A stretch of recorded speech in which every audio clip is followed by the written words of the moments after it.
Oke, sekarang kita berada di sawah di Sundu, Lampio. Tengah kita akan menuju ke rumah Pak Pana Gilbert atau kapal baru di Sundu. Ya, kita akan melihat kejadian apa yang terjadi di sana akibat dari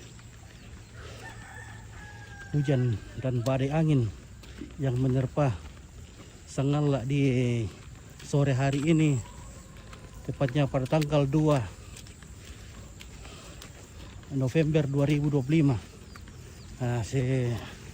Sejumlah kejadian-kejadian ini akibat angin dan hujan memporak-porandakan rumah,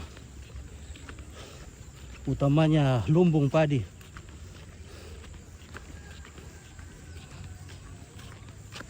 Nah,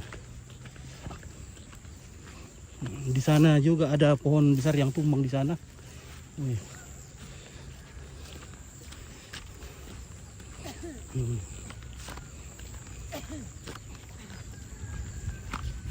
Tak share ka kayo so kada apa doang? Pakai yung taalan tanga bay. Som ko siya punti. Tak share kan itu benar le. Tak siaran Oh, kan. syukur le. Iya. Yari di ka ate. Apa share kan na yung?